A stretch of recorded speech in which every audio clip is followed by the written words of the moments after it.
Hello everybody, thanks for watching this presentation. I'm going to talk to you about how to analyze SARS-CoV-2 data or COVID-related microbiome data using the cloud on easybiocloud.net. I'm going to introduce myself very briefly. My name is Mauricio. I'm a computer engineer. I received a PhD in bioinformatics from Seoul National University in South Korea. I started working for ChunLab in 2017. And I'm the leader of the bioinformatics platform team. So last year we got caught by surprise due to this new coronavirus called SARS-CoV-2, as many of you already know. Many researchers switched their research to focus on this new virus. It was probably because most budgets were being targeted towards this new kind of research. However, for many, this was the first time they had to analyze RNA viral sequences. And this is why today I will talk to you about two cloud tools from easybiocloud.net. EasyCovid-19, which analyzes the viral sequence of SARS-CoV-2, and the microbiome taxonomic profiling tool, which analyzes the microbial community of a given metagenomic sample.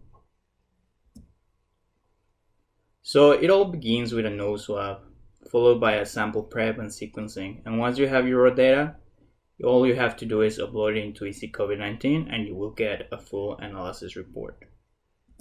So what EasyCovid will answer is, does my sample contain SARS-CoV-2? What's my full genomic sequence? What's the coverage of my genome in the sample? Are there any significant variant markers? Is there anything similar in public databases? And based on previous data, where does it come from? Now, if you have isolated the virus, the analysis is quite straightforward. Most of your reads will belong to the virus, and your genome coverage will be quite high. However, you will have a different story if you upload metatranscriptomic data, where most of the reads will probably belong to something else. When this occurs, evenness of the genome will be correlated to the relative abundance of the virus and the number of the reads of the raw data. So, for example, in this case, 0.1% of the reads were actually from SARS-CoV-2. So as long as you have enough coverage, you can compare your draft genome against the SARS-CoV-2 reference. This is done in order to find significant variance between your genome and the reference. For example, this genome contains significant variations associated with a famous variant in Brazil. For those variants without a label, it doesn't really mean that they're not important. What it means is that these variants are not dominant yet among an outbreak, but this might change in the future. Finally, EasyCovid will associate your genome against publicly available genomes. In this case, the top 4 hits belong to genome sequence from Brazil, which correlates to those variants that we found on the previous slide. So now that we're done analyzing the virus itself, now we can move on to analyzing the microbiome of those individuals afflicted by the virus. First, we'll start comparing airway samples. So by uploading raw metagenome data into easybiocloud.net from individuals sick with COVID and healthy controls, we can compare the composition of these microbes and see if there are significant differences. In the top half, we can see the average composition of the COVID and the healthy group. At first glance, they look quite similar in composition. All phylums seem to be present in both groups. However, in the second half, we can observe that there is a major shift in composition at genus level. Now, if we observe the alpha diversity analysis, we can see that the healthy group has higher species richness than the COVID group. In a similar way, the phylogenetic diversity is also lesser, meaning that for COVID patients, this loss in diversity could be a significant factor in how COVID-related symptoms could affect the patient. This is backed by the taxonomic biomarkers calculated by the Levsin method. The most significant biomarker for the healthy individuals was the high abundance of the genus Bacteroides. However, for those affected by COVID, several pathogenic bacteria were found as biomarkers, in this case, bacteria related to respiratory diseases. For example, Streptococcus pneumoniae is a well-known bacteria that causes bacterial pneumonia. It can be found in asymptomatic healthy carriers, but once the individual's immune system starts to decrease, it could start to colonize the respiratory tract. In the case of Haemophilus parainfluenza, it's been associated with bronchitis, pneumonia, among others, and a similar case for the other Prevotella.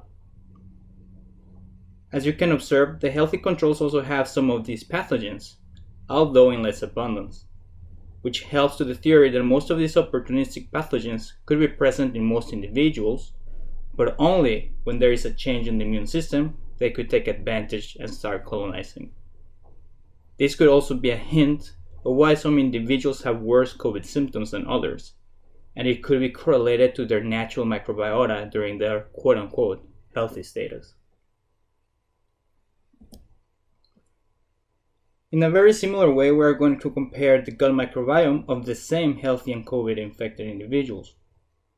As you can observe on the top part, even at phylum level, there seems to be a major difference between the average compositions, let alone at genus level. Something interesting is that, if we look at the alpha diversity, there is a higher species richness and phylogenetic diversity in COVID patients than in healthy individuals.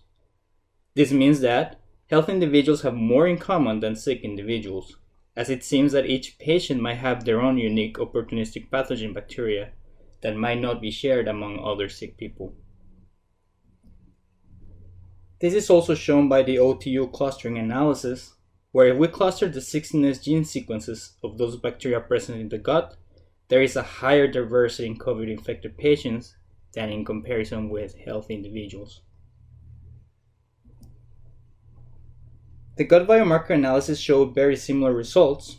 Healthy gut contains a high percentage of bacteroids, while the COVID group also has pathogenic bacteria related to respiratory diseases. This raises an interesting question, since the airway and the gut microbiome of sick individuals have very similar taxonomic biomarkers. So could this mean that there is a correlation between the gut and the lung microbiome of sick individuals? So to answer this question, we made a simple analysis. We selected a single patient that was hospitalized due to COVID. This patient was swabbed 3 times during his stay at the hospital. During each time, a throat swab and an anal swab was performed, for a total of 6 samples. On the top part, you can see the average microbiome composition at phylum level of both the airway and the gut microbiome. They look quite similar, right? On the bottom part, we can observe the average composition at species level, and they also quite look similar.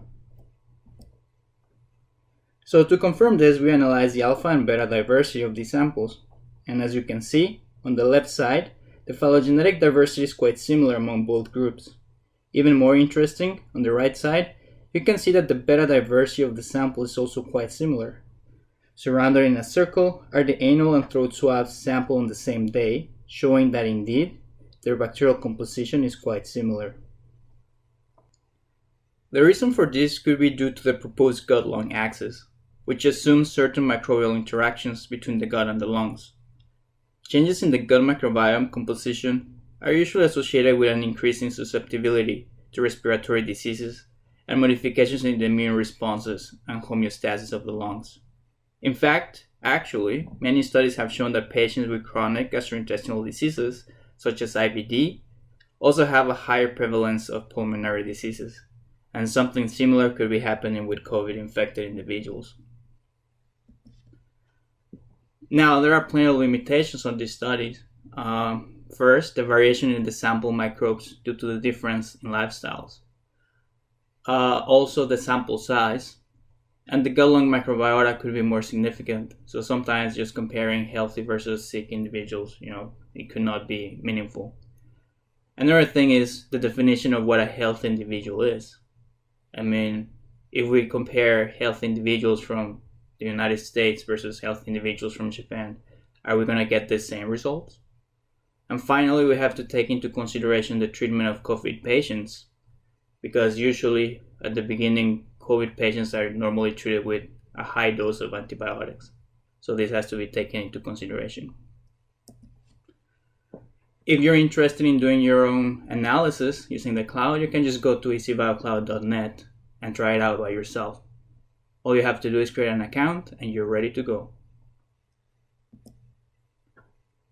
And if you have any questions, you can contact ChunLab headquarters in Korea, or if you're living in the US, you can contact the EasyBio team, or you can contact me at mauricio@chunlab.com. And thank you very much for listening. Have a great day.